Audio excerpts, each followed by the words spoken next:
Kasama ang grupo ng mga lalaking ito nang ang kanilang masayang inuman na uwi sa katatakutan. Ang L300 van kasi na nakapark sa kanilang likuran, bigla na lang silang inararo. Kaya agad silang nagsitayuan para pigilang tuluyang magulungan ng sasakyan.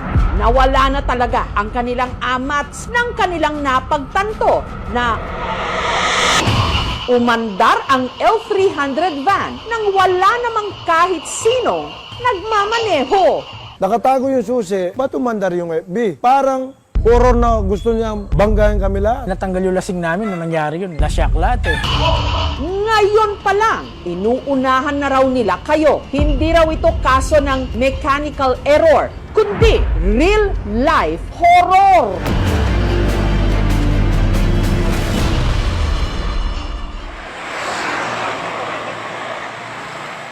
Insidente nangyari nitong nakaraang linggo sa garaheng ito sa Santo Tomas, Pampanga. Masaya raw noong nagiinuman ang grupo ni na Paulo kasama ang amo nilang si Joseph. May kumakanta, may sumasayaw eh. Sa sobrang saya namin, lalong gumanda yung kwentuhan namin. Bandang alas 9 ng gabi, nagulat na lang daw sila nang narinig na biglang umandar ang makina ng L300 van na nakapwesto sa kanilang likuran. Umandar siyang kusa, parang may nagpapaandar na wala naman tao. Nagredondo yung sakin eh. Pagkatalikod ko, talagang ako yung sasapulin, ma'am eh. Si Paulo, sinubukang abutin ang kambyo ng L300 van para pigilan sana ang pag-andar nito. Para ma-neutral. Gusto niyang umandar mag-isa. Wala susi, walang driver. Talagang malakas eh. Kaya yung mga kasama ko nagpulasan na, tulong-tulong kami. Ang dami na namin, hindi namin mapigilan. Parang nagtutulak ang naka-handbrake na sasakyan. Kasi naka-primera siya sa taas, nahila ko siyang pababa, ma-neutral, namatay yung sasakyan. Electrical tsaka mechanic, wala naman po siyang technical problem. Mapapaisip kami eh. Sa pinikula lang napapanood yung mga umaandar na sakyan na walang tao. Nakakakilabot, nakakatakot. Noon pa man daw kasi may kakatwa na silang karanasan sa garahe kung saan nakaparada ang van. Pag yung tahimik na yung paligid, parang feeling mo may kasama ka na. Titingin mo sa likod mo, wala naman tao.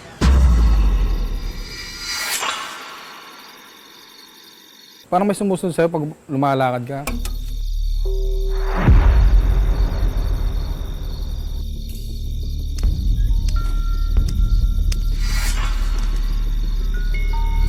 Pag titignan mo, wala naman. Diyan sa may CR namin, diyan sa may likod. Diyan sila naglalaro. Parang yapak na mga bata talaga. Hindi lang isa, mga dalawa, ganyan yung tumatakbo sila. Lalo pang nakadagdag ng kilabot na sa mismong garahe pala ni na Joseph, may pagawaan din ng kabaong. Negosyo ito ng kaibigan ni Joseph na si Joey. 2 months pa lang ko dito. Sabi niya sa akin, pare, dito ko na lang, mas maganda rito. Once na umulan man, umaraw at bumagyo, wala kang problema. Si Joey rin daw ang may-ari ng L300 van na madalas din daw nilang gamit sa pag-deliver ng mga ataol. Kung minsan, pinagsasakyan din daw nila ito nang ipinapakisuyo sa kanilang bangkay. Pinag-deliver ko lang ng kabaong, namatayan doon, na iuwi kung saan dito sa lugar sa amin. Makikiusap sila sa akin na kung pwede, ibabalik lang dito yung patay. Nakakabaong naman yun, dahil ako, Ang van, minsan na rin daw nakapagsakay ng pasyenteng namatay. Nung nangyari doon sa kumpare ko na inatake siya, walang ibang magsiservice, hatid ko, hindi umabot ng ospital. Sa mismo sasakay ko, namatay. Alagang-alaga raw naman ni Joey ang kanyang van, kaya nagtataka siya kung paanong umandar itong mag-isa. Nangilabot nga ako nun, gawa ng hindi ko alam kung bakit nagkaganon. Parang horror na gusto niya banggahin kami lahat. At ngayon din lang daw nila ipagtatapat. Bago pa mag-isang umandar ang van, ang fireman na si Peng na kasama nila sa inuman, may napansin na raw na kakatuwang mga imahe sa loob ng sasakyan. May puti pong nakasakay sa isa sa harap, dalawa sa likod.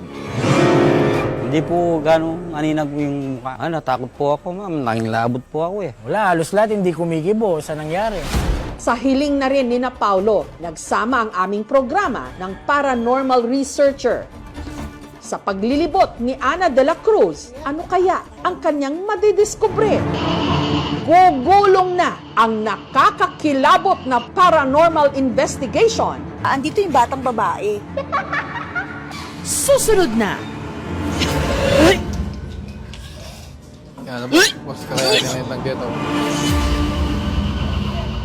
Ang good time ng magkakatrabahong ito sa Santo Tomas, Pampanga na uwi sa horror time nang ang nakaparadang L300 van sa kanilang likuran, bigla na lang silang inararo kahit wala namang nagmamaneho. Natanggal yung lasing namin na nangyari yun. Wala, halos lahat hindi kumikibo. Dumagdag pa sa kanilang takot at di umano nakita ng kasama nilang si Peng sa loob ng sasakyan.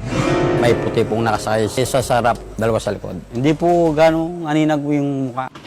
Nitong Biyernes, binisita sila ng paranormal researcher na si Ana de la Cruz. Ito po yung umandar. Biniro lang po kayo. Sa tuwing aalis po kayo, lagi pong kasama tong bata na to. Dalawa po sila. Yung batang Tapos, para sa babae, likod. nasa likod. Opo. Pag yun ay umano rito, nagkakatuwaan sila, nabiruin natin sila, masaya sila, try natin kung ano yung reaksyon nila. Huwag po kayong matakot, hindi naman daw po niya sinasadya. Hindi naman po pasensya yung bata. Meron kayo nararamdaman? Oo, yung bata nga, andito oh. Kung nakikita nyo, nandito yung bata, andito yung batang babae. Nakaupo lang, tinitignan lang tayo. Kung halimbawa, kasama ko sa biyahe, Mahalin mo. Na, ano ko nung... Ano, bakit ma'am? Teka lang. Yan, boss, kakayanin ng ghetto. Yan, boss, at siya nakakikita. Pag nakaramdam po kayo ng mainit, sabihin nyo lang po bari-bari apo. Hindi po tayo dapat matakot sa mga ganyan, mga espiritu. Sa buhay po tayo matakot. Yung akala naming nakakakalang na nararamdaman namin, totoo pala. Chinek din ang van ng eksperto sa makina ng sasakyan. Yung sasakyan ba before, nag-undergo na siya ng electrical repair. wala, matagal na, hindi pa napapalitan yung mga electrical. Kapagtaka naman, sir, bakit kumandar ng walang susi, nakasabit yung susi? Yung tinitignan na sa side ng electrical malfunction. Tinignan ko yung flooring kung saan nakapark yung sasakyan at patag naman siya. Rare itong umagantong kaso. Hindi ko siya may tuturing na paranormal. Yung pagbukas ng makina kasi nagkakaroon ng ignition sa loob ng sasakyan. Nag-start lamang ito kapag nagkaroon ng electrical supply or power doon mismo sa sasakyan. Ang nakita ko dito is simply electrical fault and mechanical fault, particularly sa mga starters, yan sa ignition. Baka kasi nagkaroon ng, let's say, mga loose wiring, nagkaroon ng short circuit, kaya as frequency na makita natin, aandar niya mag-isa. May tinatawag tayong intermittent fault. Maaring ngayon, okay siya. Pero kapag mamaya, hindi na check, saka lumalabas yung mga errors nung, let's say, ng isang system. Nasa inyo naman yun, kung maniniwala kayo o hindi. Respetuhin nyo na lang kasi kami yung naka-experience Hindi naman kayo Hindi ba't bago ang inuman, nakagawian na ang unang tagay alay sa lupa? Para sa ating kasiyahan, walang masasagasaan.